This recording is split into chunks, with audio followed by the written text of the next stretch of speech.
नमस्कार. माझ्या यूट्यूब चॅनलमध्ये आपल्या सर्वांचे मनापासून स्वागत आहे. सरकारी कर्मचाऱ्यांसाठी लागू नियमांमध्ये मोठा बदल. आता सरकारी कर्मचाऱ्यांना दोनदा मिळणार ग्रॅज्युइटीचा लाभ.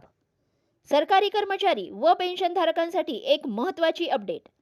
सरकारी कर्मचाऱ्यांसाठी लागू असणाऱ्या नियमांमध्ये शासनाकडून महत्त्वपूर्ण बदल करण्यात आले आहेत.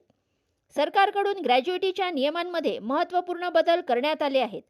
काय आहेत ते बदल जाणून घेऊयात सविस्तर. त्यापूर्वी चॅनलला पहिल्यांदा भेट देत असाल तर लाईक करायला विसरू नका, सबस्क्राईब करायला विसरू नका, नवीन अपडेटसाठी बेल आयकनला प्रेस करायला विसरू नका आणि माहिती आवडल्यास आपल्या सहकारी मित्रांना शेअर करायला देखील विसरू नका.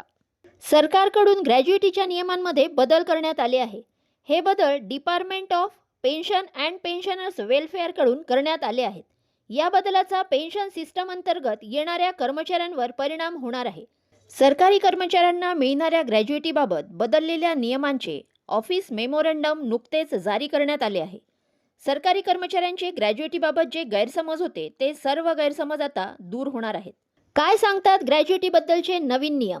शासनाने जारी केलेल्या नव्या परिपत्रकात CCS सुधारणा नियम 2025च्या नियम 4A बाबत माहिती देण्यात आली आहे.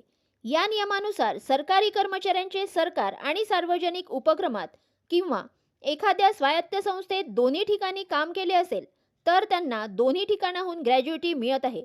अशा परिस्थितीमध्ये आता ग्रॅज्युइटीवर मर्यादा लागू केली जाणार आहे. नव्या नियमानुसार जर एखाद्या कर्मचाऱ्याला निवृत्तीनंतर किंवा ग्रॅज्युइटी मिळाल्यानंतर पुन्हा सरकारी नोकरीत नियुक्त केले असेल तर त्यांना त्या कालावधीसाठी वेगळी ग्रॅज्युइटी मिळणार नाही.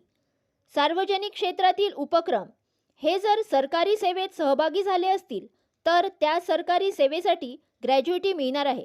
त्याचसोबत सार्वजनिक क्षेत्रातील उपक्रम किंवा स्वायत्त संस्थेकडून मिळणारी ग्रॅज्युइटी देखील मिळणार आहे. महत्त्वाची बाब म्हणजे या दोघांकडून मिळणारी ग्रॅज्युइटी पगाराच्या आधारावर देय रकमेपेक्षा कमी राहता कामा नये असे या आदेशात स्पष्ट केले आहे.